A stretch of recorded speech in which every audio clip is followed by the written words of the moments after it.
The Ventaxian Galactic Empire's war room monitors flashed to life, revealing armored Earth super soldiers bursting from cryo sleep pods, ready for battle. Emperor Zorthal's insectoid mandibles clicked angrily as his invasion fleet descended towards the blue-green planet. His second-in-command Ilara's serpentine eyes narrowed. These genetically enhanced humans must not interfere with our conquest. Curse that human veteran Ricky Dixon, Zorthal hissed. I want all these super soldiers dead. Dixon's scarred face had been defiantly scowling when he declined surrender minutes earlier. Beneath the Rocky Mountains, he watched his cybernetically enhanced men arise, humanity's last hope. Scientists had toiled for months, perfecting these warriors. Leaders had agonized over the ethics. Protests had raged globally, but the cryopods had been filled, for if the super soldiers failed, Earth would fall, and humanity would be enslaved or exterminated. Hatch doors opened with a hydraulic hiss. The super soldiers marched out, massive rifles in hand, targeting visors glowing an ominous red. They looked more machine than man, perfect killing machines. Dixon saluted stoically as they passed. He prayed they would be enough against the mighty Ventaxian war machine. Humanity's future hung in the balance. These men were Earth's final trump card. Dixon had bluffed to the Emperor, but had he doomed them all? Miles above, insectoid and serpentine eyes widened in shock as an army of armored humans materialized on the war room screens. The Ventaxians had expected a ragtag band of freedom fighters, not enhanced super soldiers armed to the teeth. Suddenly, the Empire's victory felt far from certain. As Zorthal's fleet descended through Earth's atmosphere, an alarm blared on the bridge. The insectoid Emperor's compound eyes darted to the viewscreen, which showed a squad of power-armored humans firing energy weapons at the Ventaxian ships. The blasts rocked the vessels, but their shields held. A return fire, Zorthal clicked. Crush those pests. The Ventaxian ships unleashed a barrage of plasma bolts, vaporizing the human soldiers where they stood. More squads emerged from hidden bunkers, launching missiles and railgun slugs. The aliens' superior firepower and numbers began to take their toll as human defenders fell by the dozens. Deep beneath the Rocky Mountains, Ricky Dixon watched the carnage unfold on a holographic display. His jaw clenched as he saw his comrades dying in droves. He turned to his team of super soldiers, their faces grim beneath their visors. We can't win this battle head-on, Ricky said, but we might be able to even the odds. We're going to infiltrate the Ventaxian command ship and capture their second-in-command, Ilara. She's a powerful psychic. If we can take her out of the fight, it'll disrupt their coordination. The super soldiers nodded, checking their weapons. Ricky led them to a hidden launch bay, where a sleek stealth shuttle awaited. They boarded and rocketed into the sky, cloaking to avoid detection. As they approached the command ship, Ricky outlined the plan. Jax, Reva, you'll hack their defenses and create a diversion. Gorn, Zala, you're with me. We'll fight our way to the bridge and grab Ilara. Move fast and hit hard. Let's show these bugs what humans are made of. The shuttle docked with the command ship, and the super soldiers burst out, guns blazing. Jax and Reva peeled off, planting explosives and sabotaging systems. Alarms wailed as Ventaxian soldiers swarmed to stop them.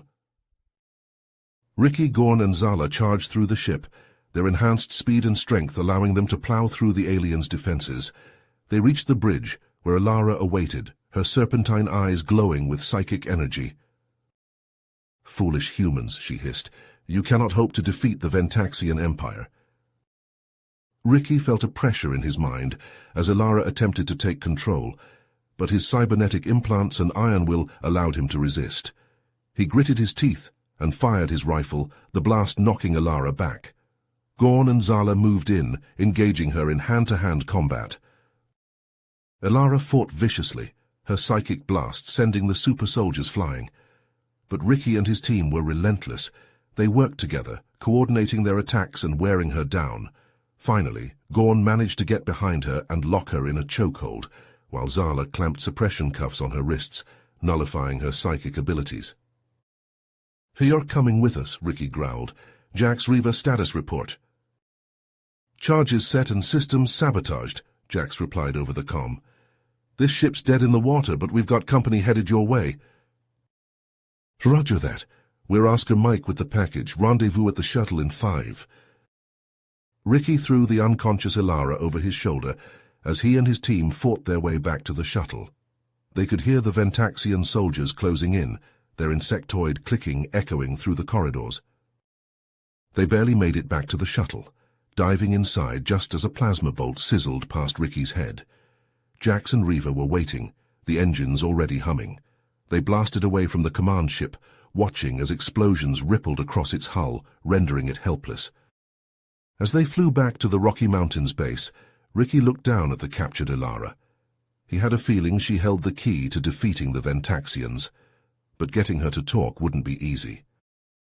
Back at the base, Ricky strapped Ilara into an interrogation chair, her wrists and ankles bound. She glared at him defiantly as he circled her.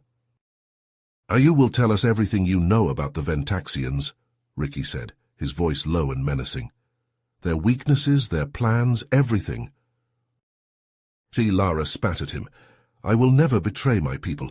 You may as well kill me now. Ricky leaned in close. We're not going to kill you, but we have ways of making you talk. He nodded to Jax, who held up a syringe filled with a glowing blue liquid. Ilara's eyes widened in fear. This is a neural inhibitor, Ricky explained. It'll suppress your psychic abilities and make you more cooperative, but I'm hoping it won't come to that, because as we speak, your forces are slaughtering my people, and every minute you remain silent, more humans die. Ilara's gaze flickered to the monitors, which showed the raging battle outside. Ventaxian ships rained down destruction, while human soldiers fell by the hundreds. Something shifted in her expression, a flicker of doubt. You claim to be a proud warrior race, Ricky pressed, but what honor is there in genocide? In wiping out an entire species just because you can? Is that really the kind of empire you want to serve? Ilara was silent for a long moment. Then slowly she began to speak. The Ventaxians, we are not invincible. Our power comes from a central AI core which controls our technology and our hive mind. Without it, we would be crippled. Ricky leaned forward, hardly daring to breathe. Where is this core? How do we destroy it? Ilara hesitated, then seemed to come to a decision. The core is located on our homeworld in a heavily fortified bunker. But there is a weakness. A single, focused electromagnetic pulse at the right frequency could overload its systems and shut it down. Ricky felt a surge of hope. For the first time they had a real chance to win this war, but he knew it wouldn't be easy. They would need to mount a daring assault on the Ventaxian homeworld, fight their way to the core, and deliver the pulse at exactly the right moment. He turned to his team, his eyes blazing with determination. Gear up and get ready. We're taking the fight to the Ventaxians. We're going to find that core, and we're going to destroy it, for Earth, for humanity. Ricky's pulse raced as he assembled his hand-picked strike team in the briefing room. Jax, Reva, Gorn, Zala, the best of the best, each one a force to be reckoned with. They listened intently as he laid out the plan, their eyes glinting with fierce determination. We're going to hit them where it hurts, Ricky said, his voice low and intense. Ilara's intel has given us a shot at taking out their central AI core. It's not going to be easy, but if we succeed, we could end this war once and for all. The super soldiers nodded grimly, their cybernetic implants humming with anticipation. They knew the risks, but they also knew what was at stake. The fate of humanity rested on their augmented shoulders. Ilara stepped forward, her serpentine eyes glittering. I'll guide you through the Ventaxian homeworld, she said. I know every inch of that hellscape, every trap, every defense. Follow my lead, and we just might make it to the core in one piece. Ricky eyed her warily, still not entirely sure if he could trust her, but he had no choice. She was their best chance of success. He nodded curtly, and the team began their final preparations. They boarded a stealth shuttle and rocketed towards the Ventaxian homeworld, a seething mass of twisted metal and pulsing biomechanical horrors. As they entered the atmosphere, Ilara guided them through a treacherous canyon. dodging geysers of toxic sludge and swarms of razor-winged drones. They landed in a desolate wasteland, the ground cracked and oozing with noxious chemicals. Hostile creatures lurked in the shadows, their eyes glinting with malevolence. Ricky and his team fought their way through the nightmare landscape, their enhanced reflexes and firepower barely keeping them alive. Finally, they reached the heavily guarded facility housing the AI core. Elara led them to a hidden entrance, and they slipped inside, their stealth suits rendering them all but invisible. They crept through the labyrinthine corridors, taking out Ventaxian guards with surgical precision. But as they neared the core, all hell broke loose. Alarms blared, and the Ventaxian elite guards swarmed in from all sides, their weapons blazing. Ricky and his team fought like demons, their enhanced strength and speed pushed to the breaking point. They danced through the hail of plasma bolts, their blades flashing and their fists crushing chitinous armor. Ricky found himself face to face with a monstrous Ventaxian warrior, a genetically engineered killing machine designed to slaughter humans. The brute towered over him, its muscles bulging grotesquely beneath its exoskeleton. It wielded a pair of vicious power blades, each one humming with deadly energy. The two warriors clashed in a whirlwind of steel and sparks, their battle tearing through the facility like a force of nature. Consoles exploded and walls crumbled as they traded blows, neither one giving an inch. Ricky felt his body screaming in agony, his enhanced endurance pushed to its limits. But he refused to yield. With a final desperate surge of strength, he lunged forward, his blade finding a chink in the brute's armor. The Ventaxian warrior let out a hideous shriek as Ricky's sword plunged into its heart, black ichor spurting from the wound. Ricky staggered back, his own body battered and bleeding. His vision swam as he looked around, taking in the carnage. Jax and Reva were down, their bodies broken and still. Gorn and Zala were barely standing, their armor shredded and their faces grim. But they had made it. The central AI core loomed before them, a pulsing mass of circuitry and raw power. They planted the explosives, each one primed to deliver a devastating electromagnetic pulse. Ricky's finger hovered over the detonator, ready to end this once and for all. And then, a sudden movement caught his eye. A figure stepping out from the shadows, a familiar face twisted into a sneer of betrayal. Ricky's blood ran cold as he realized the truth. One of his own had sold them out, had led them into a trap. The traitor leveled a gun at Ricky's head, a cruel smile playing across their lips. Ricky tensed, his mind racing as he tried to find a way out. But there was no escape. They were trapped, outnumbered, and outgunned. The explosives were set, but they would never get the chance to detonate them. Ricky locked eyes with the traitor, his voice a low growl. "Why?" he asked, his fingers tightening around the detonator. "Why betray us? Why doom humanity?" The traitor laughed, a harsh, grating sound. "You really thought you could win?" they sneered. "The Ventaxians are the future. They offered me power, glory, a chance to be on the winning side, and all I had to do was lead you to your deaths." Ricky's heart hammered in his chest, a boiling rage building within him. He had trusted this person, had fought alongside them, had believed in their loyalty. And now, in humanity's darkest hour, they had betrayed everything they stood for. He glanced at Gorn and Zala, saw the same fury burning in their eyes. They knew what had to be done. There was no choice, no other way. They had come too far to fail now.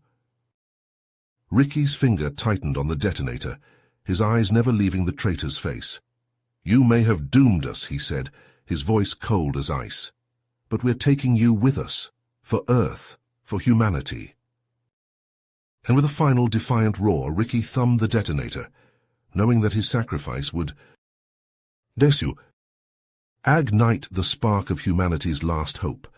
The traitor's cruel laugh still rang in Ricky's ears as his thumb pressed down on the detonator.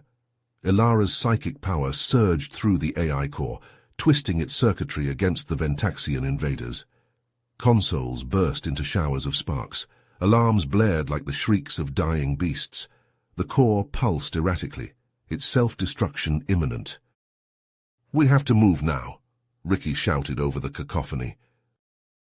He grabbed Ilara's hand, pulling her from the core as it began to crumble. Explosions ripped through the facility, the walls buckling inward. Debris rained down, smashing into the twisted remains of Ventaxian soldiers. Ricky and Ilara sprinted through the disintegrating labyrinth, their augmented reflexes barely keeping them ahead of the destruction. A massive support beam crashed down, nearly crushing them. Ricky shoved Ilara aside, the metal beam slamming into his shoulder. Pain lanced through his body, but he pushed forward, adrenaline and desperation fueling his steps. They reached the escape pod bay, the countdown to detonation ticking in their ears. Ricky's fingers flew across the keypad, the hatch hissing open. They dove inside, strapping in as the pod launched, rocketing away from the doomed facility. Behind them the core detonated, a blinding flash of light consuming everything. The shockwave slammed into the pod, sending it tumbling end over end. Ricky gritted his teeth, fighting to keep the pod steady. As they hurtled through the void, the Ventaxian homeworld receding in the distance, Ricky felt a hollow victory settle in his chest. They had struck a crippling blow to the Empire, but at a terrible cost. So many of his comrades had fallen, their broken bodies left behind in the nightmarish hellscape. Earth, too, had paid a heavy price. Cities lay in ruins, millions dead or displaced. The once vibrant planet now scarred and battered, a mere shell of its former self. Ricky glanced at Ilara, her serpentine eyes haunted by the weight of her actions. She had turned against her own kind, had sacrificed everything to help humanity. But Ricky knew that the blood on her hands would never truly wash away. As they approached Earth, Ricky saw the shattered remains of the Ventaxian invasion fleet drifting in orbit, a testament to humanity's resilience and the power of the super soldiers. But even as the people of Earth emerged from their bunkers to cheer their saviors, Ricky felt the burden of responsibility settle on his shoulders. They had won the war, but the battle for Earth's future had only just begun. Ricky knew that he would have to be the one to lead the way, to rebuild and fortify, to ensure that humanity would never again face extinction. The escape pod touched down on the scorched Earth, the hatch opening to reveal a world forever changed. Ricky stepped out, his battered body aching with every movement. Ilara followed, her gaze downcast and filled with sorrow. Around them, survivors emerged from the rubble, their faces etched with a mixture of hope and grief. They looked to Ricky and Ilara as symbols of their salvation, as the heroes who had sacrificed everything to save them. But as the cheers rang out and the people surged forward to embrace their champions, Ricky and Ilara shared a look of understanding. They both knew that their paths would soon diverge, that the weight of their actions would lead them in different directions. For Ricky, the road ahead was clear. He would take up the mantle of leadership, would guide humanity through the long and difficult process of rebuilding. He would train a new generation of super soldiers, forging them into the guardians that Earth so desperately needed. But for Ilara, the path was less certain. The ghosts of her past clung to her like a shroud, the lives she had taken haunting her every step. She knew that she could not stay on Earth, could not bear to face the people she had once fought against. And so, with a heavy heart, Ilara made her choice. She would seek redemption among the stars, would wander the galaxy in search of a way to atone for her sins. She would carry the memory of Earth and its people with her always, a reminder of the world she had helped to save. As the two heroes parted ways, their bond unbreakable even across the vast distances of space, Ricky stood tall amidst the ruins of his home. He gazed out at the horizon, at the shattered cities and the smoke-filled sky, and he felt a flicker of hope burn within him. The road ahead would be long and difficult, the challenges seemingly insurmountable, but Ricky knew that with the strength and resilience of the human spirit, they would find a way to rebuild, to rise from the ashes stronger than ever before. For in the end, it was not the might of their weapons or the power of their technology that had saved them. It was the indomitable will and tenacity of humanity itself, the unbreakable spirit that had carried them through the darkest of times and emerged victorious on the other side. The Ventaxian Empire had underestimated the strength of Earth's defenders. had failed to recognize the true power that lay within the human heart. And now, as the galaxy watched in awe, humanity stood tall, forever altered by the trials they had endured and ready to face whatever challenges lay ahead. You have reached the end of the story. If you enjoyed this story and want to support us, please leave a like and subscribe to our channel, and for every comment that says 88, I will heart every single one of them. Thank you for your time.